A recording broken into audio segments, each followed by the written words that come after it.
Hey guys, Shibley182 here. First off, I want to apologize about the lighting and stuff. It's a really rainy, crappy day. The sun's starting to come out now, but it's still kind of dark. My son's playing in his room and the girlfriend's at work, so I figured perfect time to do the next part of my DVD collection. That's Friday the 13th Part 5, A New Beginning. Came out in 1985. Doesn't really have any well-known actors or actresses in it, but there is this one black kid in it who just, cracks me up every time he screams in this movie. That kid's got quite the girly scream. But anyway, you have to see it for yourself. It's absolutely hilarious. This movie picks up a while after Part 4.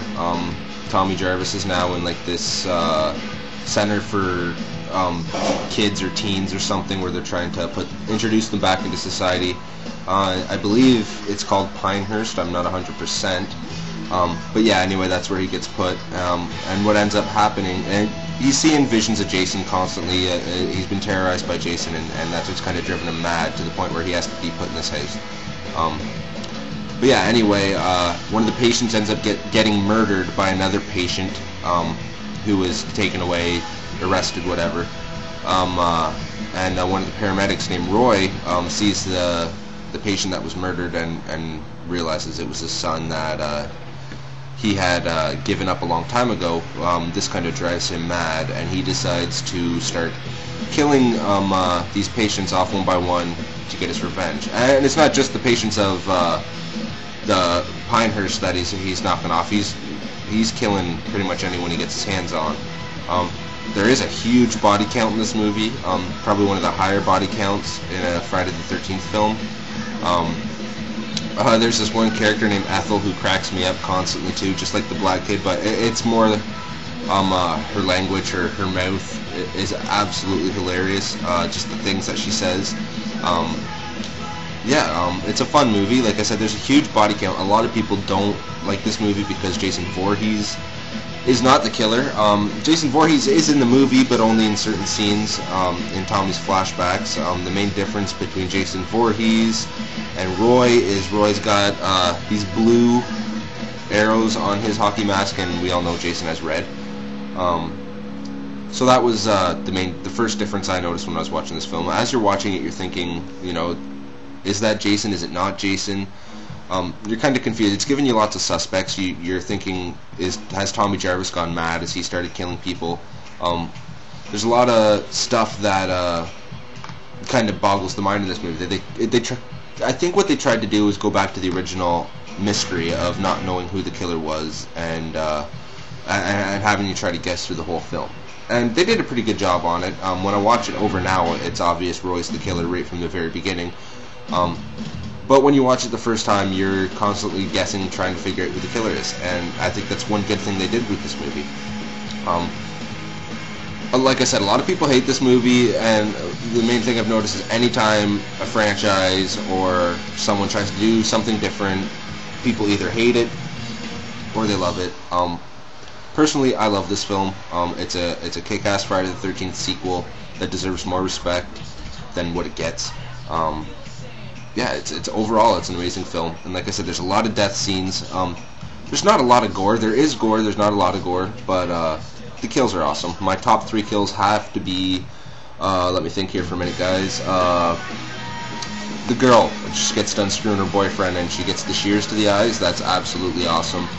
The guy, her boyfriend, that gets the thing wrapped around his head and twisted on the tree. That's my second favorite kill. Absolutely awesome.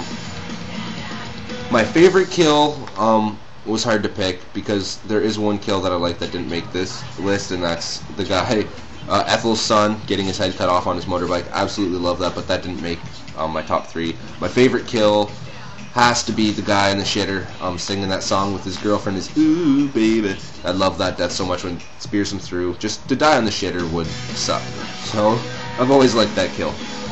But yeah, it's got some sweet-ass special features, commentary with director, co-screenwriter Danny Steinman, and cast and crew, Lost Tales from Camp Blood Part 5, the Crystal Lake Massacres Revisited Part 2, New Beginnings, the making of Friday the 13th Part 5, and the original theatrical trailer. It's got one of these sweet covers. You guys know I like these covers. The artwork could have been better. but I like the holographic covers, or whatever, they're linear covers, or I don't know what they're called, guys. Once again, no artwork. They'll never put artwork on these, they're idiots. But they finally gave me something that didn't have those damn clips on it, so I don't have to worry about that anymore. So thank you for that, but you still need to put some art on your discs. So yeah, guys, Friday the 13th Part 5, a must-have in the collection. In my opinion, all the Friday the 13th films are a must-have in your collection, from 1 right to 12. So yeah, go pick it up. I paid $13 for it at Best Buy. It's an amazing film, and I like it a lot. Just going to quickly go through some other movies I picked up at Best Buy. Friday the 13th, the final chapter. I just reviewed this in my last video, but if you are going to go out and buy this movie, buy this version. Don't buy the copy that I have in my other video, because this one's got a shitload more special features. This one's got a shitload, sorry, not a shitload, but a lot better picture, a lot better sound. Just everything about this version is so much better. The special features are commentary with Joe Zito. You got a fan commentary, Lost Tales from Camp Blood Part 4, slash scenes, Jason's Unlucky Day, 25 years after Friday the 13th, the final chapter, The Lost Ending, The Crystal Lake Massacres Revisited Part 1, Jimmy's Dead Dance Moves, and the original theatrical trailer. So yeah, go pick this up, get the deluxe edition, because it is kick-ass. I also picked up Friday the 13th Part 6, Jason Lives. I'm not going to get into this right now. I'm going to save this for my next video, the special features and all that. But yeah, definitely go pick this up. Paid $13 for it too. And last but not least, I kind of overspent on this, but I've wanted it. I have the remake and the original now.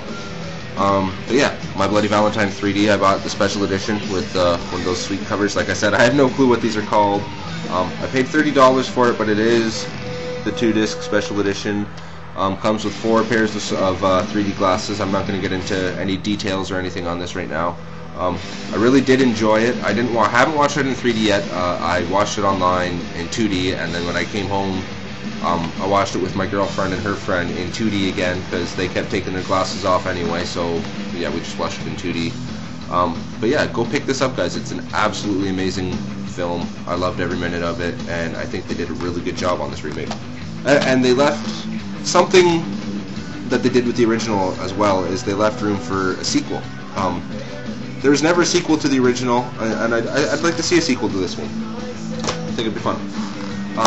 Once again, everybody out there, if you haven't already joined up with Rod, the Reign of Terror has started. Everybody's joining. This is amazing. Like, I can't believe how many people have joined up with this, and I'm just glad to be part of it.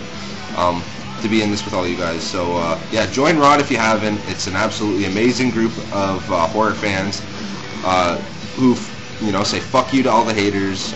Stop leaving shitty ass comments on our channels. If you don't like us, don't watch us. So yeah, I definitely have to thank psychopathtv for that. Jamie Myers and Zero Voorhees, you guys kick ass. Keep the awesome videos coming, and everybody join Rod.